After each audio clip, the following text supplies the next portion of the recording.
Can we stand up for a short opening prayer? Yes, Lisa, can you lead the prayer? Amen. Good morning, everybody. So can you take a seat?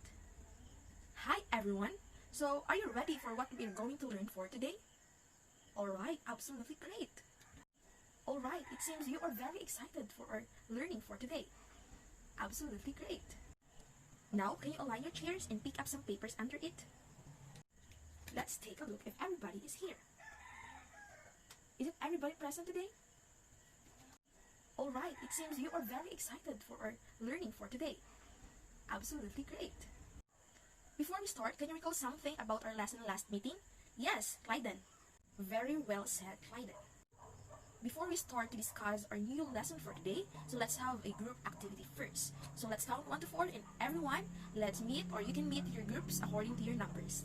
Okay, 1, 2, 3, 4. So our game for today is called Guessing Game. So each group must guess and analyze the pictures that I'm posted. So these pictures must serve as your short presentation. It depends upon you in your creative way and how you will have to present. Is it role play? So I will only give you 5 to 10 minutes to meet your group and have a short presentation. Is it clear for everyone? Very good. Okay, meet your group now. So these pictures have something to do with our topic for today. So I am preparing these copies of the story of Waiting for Godot. So everyone, can you please pass this paper?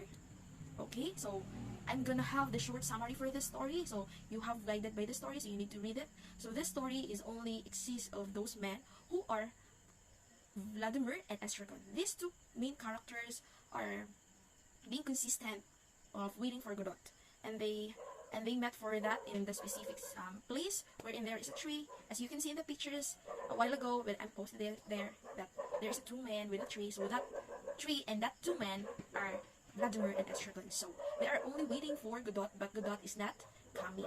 So and the next day they are also met again, but sadly they are not. Godot is not coming. So that's the story is, or that's the story about. So for that, let's move to the figures of speech. So why did we discuss this figure of speech and how it is relates to the story? So there is 7 figures of speech that we can found on that story. But before we can found that, so let's have a short discussion about this. So figures of speech like simile, it is a certain similarity with the help of the word like or as.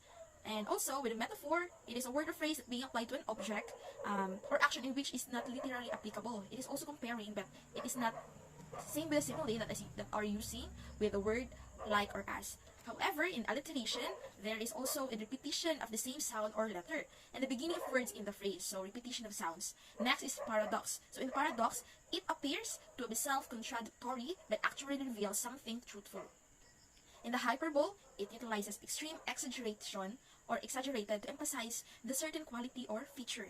The personification, it relies on imagination for understanding. And lastly, for the symbol, it stands or suggests something else. It presents or represents something beyond literal meaning. So those are the 7 figures of speech that you can found in that story.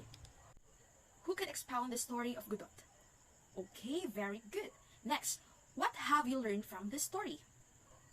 Perfect. Okay, it's nice to hear that.